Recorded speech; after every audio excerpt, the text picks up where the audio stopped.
Hello friends, this is Rajneesh Sharma and welcome to RSA tutorials. Friends, आज मैं आपके पास वेंडर पेबल की मॉनिटरिंग कैसे की जाए उसके लिए एक गूगल शीट बना के लाया हूँ। फ्रेंड्स, नॉर्मली क्या होता है, हमारी मैनेजमेंट को वीकली या 10 डेज में या 15 डेज में या 30 डेज में एक रिपोर्ट चाहिए होती है कि हमें पैसा देना है कितना है मार्केट में। तो vendor payables means creditor payables, तो कई जगह वेंडर बोलते हैं, कई जगह क्रेडिटर बोलते हैं। तो वो लिस्ट उनको एक चाहिए होती है, वो ज़्यादातर 10 डेज में या वीकली चाहिए होती है। तो जैसे ही वो लोग रिपोर्ट की डिमांड करते हैं, हम लोग को सिस्टम से एक रिपोर्ट निकाल के उनको देनी होती है। अकाउंट्स वालों को एक रिपोर्ट निकाल के बना के देनी होती है। तो अगर आप देखेंगे सामने बिल्कुल इसी फॉर्मेट में रिपोर्ट चाहिए होती है। वेंडर्स के नाम चाहिए होते हैं, टोटल ड्यू कितना होता है और किस किस दिन में कितना पैसा उनको देना है, वो एक रिपोर्ट हमारे पास बन के आती है। तो नॉर्मली क्या होता है, जिस फॉर्मेट में आपके सामने रिपोर्ट है, इस फॉर्मेट में रिपोर्ट नहीं आती है। बिकॉज कई जगह क्या होता है, वेंडर्स को हम एडवांसेस भी देते हैं। मान लीजिए आपके पास 400-500 वेंडर्स हैं और उनको आपने 10% को एडवांस दे रखा है, तो उनको तो कोई पैसा देना नहीं है। प्लस वो आपकी जो टोटल होता है, यहाँ पर जो लिस्ट में अगर ले लेते हैं तो जो टोटल होता है उसके अंदर टोटलिंग को गलत कर देते हैं। हमें उनको पैसा देना नहीं, फिर वो लिस्ट आपको हटानी पड़ती है।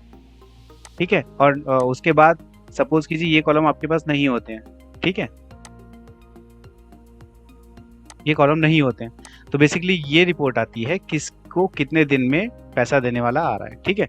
अब आपको इसमें करना क्या है, जितने भी कस्टमर जितने भी वेंडर्स होते हैं सबके साथ क्रेडिट डेज टर्म्स होती है, उनकी क्रेडिट टर्म्स अलग अलग होती है। किसी को 7 डेज, किसी को 15 डेज, किसी को 30 डेज, किसी को 45 डेज, किसी को 60 एंड किसी को 90 डेज।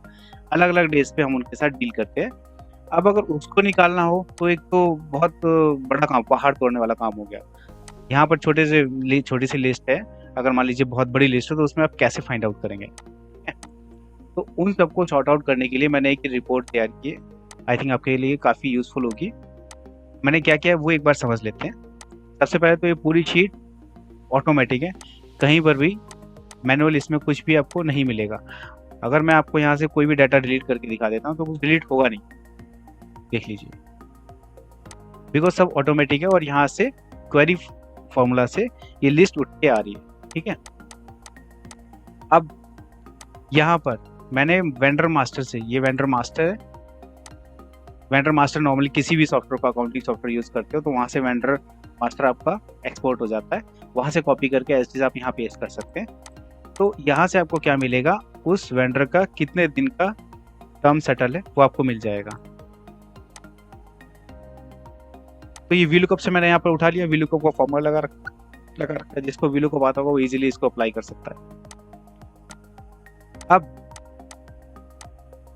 इन क्रेडिट डेज के अकॉर्डिंग मैंने यहाँ पर इफ फंक्शन यूज कर रखा है। इफ का फंक्शन बहुत ही यूजफुल होता है, मैं आपको समझा दूंगा कैसे यूज कर रखा है मैंने। तो इफ फंक्शन के अकॉर्डिंग जिस कस्टमर का 45 डेज टर्म सेटल है तो उसका 45 से ऊपर का सारा टोटल यहाँ ले आएगा। अगर किसी का 30 डेज सेटल है तो यहाँ 30 डेज से मतलब 31 यहाँ से लेके यहाँ तक टोटल आपका पेबल निकाल देगा। सपोज आपका 30 डेज का पेबल है तो यहाँ पर 0 आ गया, क्योंकि ये 30 डेज के अंदर पेबल है। 30 डेज के ऊपर कुछ भी पेबल नहीं है तो इसका 0 आ गया।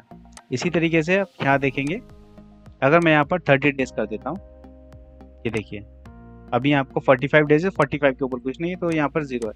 अगर मैं यहाँ पर इसको मैनुअली एक बार ही कर देता हूँ, वैसे फॉर्मूला लगा हुआ है, अगर मैं यहाँ इसको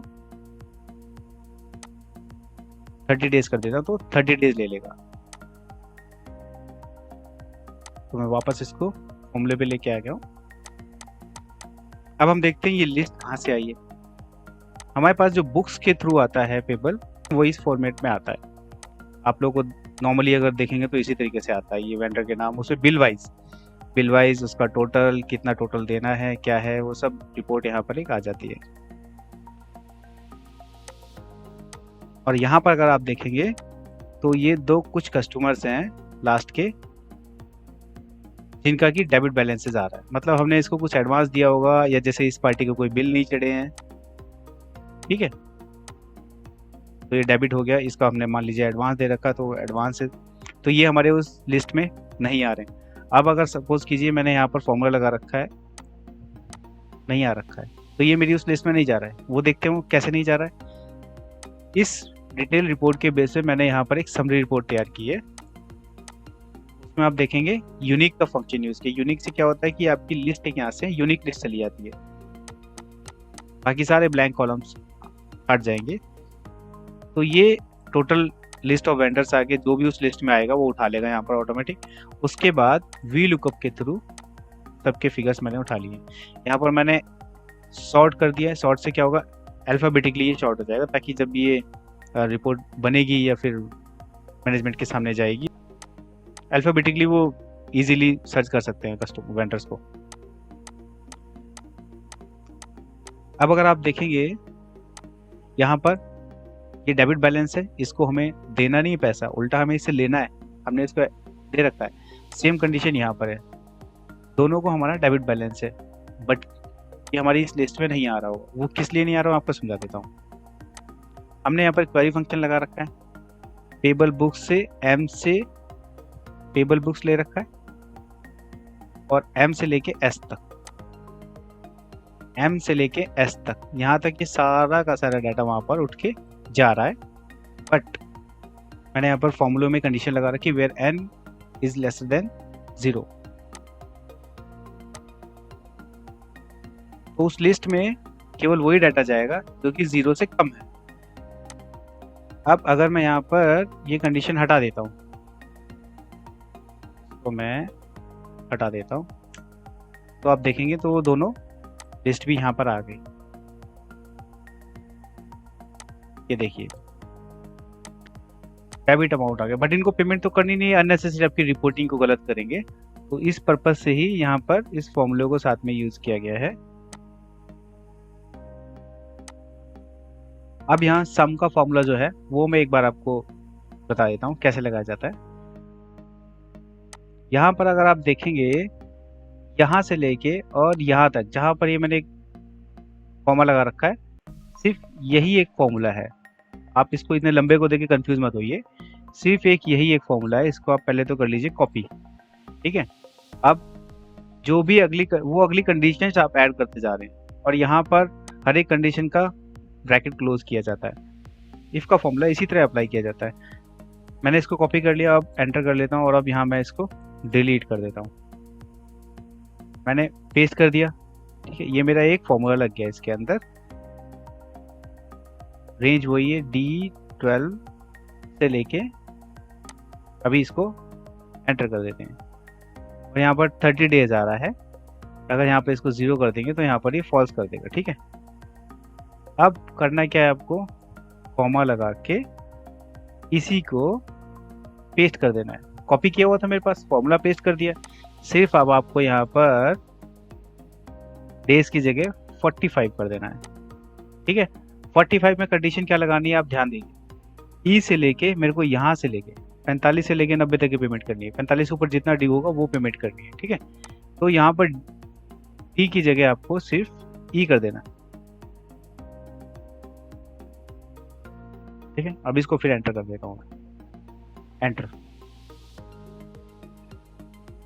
error error error error error, okay okay. देखिए यहाँ पर डबल ब्रैकेट क्लोज हो रखा था, इसको सिंगल कर देंगे और फिर एंटर कर देंगे तो आपको ये लेगा, ठीक है फ्रेंड्स। तो इसी तरीके से अब आपको क्या करना है, फिर से मैं दिखा देता हूँ। इसको कॉमा लगाना है, आगे एक अगली कंडीशन ऐड कर दें, मतलब कंडीशंस पे कंडीशंस अप्लाई कर देंगे। आपका सारा फॉर्मूला इफ का उसी के ऊपर डिपेंड करता है। फिर मैंने इसको पेस्ट कर दिया। अब मुझे यहाँ क्या करना है, सपोज यहाँ पर 30 डेज का तो ले ही रखा है मैंने, 90 डेज का कर देते हैं। वेरी गुड, इधर मैं 90 डेज का कर देता हूँ इसको, 90 डेज। और अब 90 डेज में केवल मुझे जी रखना है, जी तो लेना नहीं है, यहाँ पे केवल जी कर दे रहा है।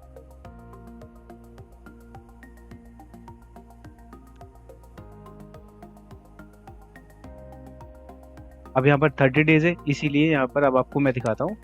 यहाँ पर 30 की जगह मान लीजिए कॉपी पेस्ट कर देता हूँ, स्पेशल कॉपी पेस्ट, और इसको मैं कर देता हूँ 90। तो आप देखेंगे केवल 90 डेज से ऊपर का ड्यू ले रहा है।